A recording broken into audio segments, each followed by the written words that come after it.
नाज़रीन अवामी न्यूज़ में ख़बरनि जो सिलसिलो जारी है। इन वक्त असीं तव्हांखे सिंजोरे खां ख़बर ॾींदा हलूं त इरशाद रांझियाणी ऐं रहीम शाह मामले बाद सिंध में पैदा थियल नई सूरत हाल ऐं इम्कानी लासानी झेड़े जी रोकथाम जे सिलसिले में सिंजोरे थाणे ते इजलास कोठायो वियो, जंहिं बाबति ॾिसूं था बाबर काछाई जी रिपोर्ट में।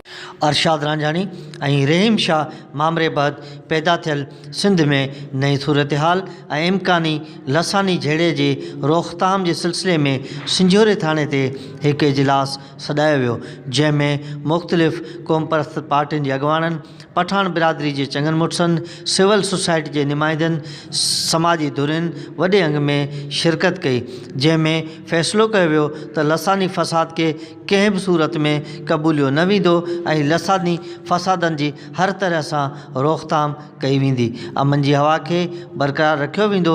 अॻुवाननि जो चवणु हुयो त सिंध अमन ऐं प्यार वारी धरती आहे। हिन में रहंदड़ सभु पाण में सिंधी भाइर आहिनि ऐं भाईचारे सां ई खेनि गॾु रहणो आहे। रांझाणीअ जो मसइलो थियो आहे कराची में रहीम शाह पठान वारो, जो इन जे लाइ असां हिते हिकिड़ी मीटिंग कोठाई आहे त बाबा पठान इहे पंहिंजा भाइर आहिनि ऐं जेके हिते पंहिंजा सिंधी कारकुन आहिनि जीअं सिंध जा या मुख़्तलिफ़ पार्टियुनि में, इन्हनि खे असां पुर उमेदु सम्झूं था त इहे हिते पुर उमेदु अमन सां रहंदा, अहिड़ो को नाख़ुशगवार वाक़ियो न कंदा।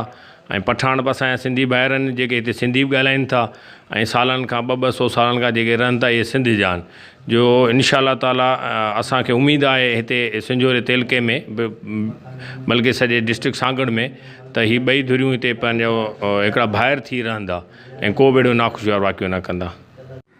कैमरा टीम सां गॾु बाबर काछाई, अवामी न्यूज़ सिंजोरो। वधीक ख़बरनि ऐं तफ़सील लाइ विज़िट कयो अवामी news Facebook page, YouTube page ऐं अवामी न्यूज़ वेबसाइट।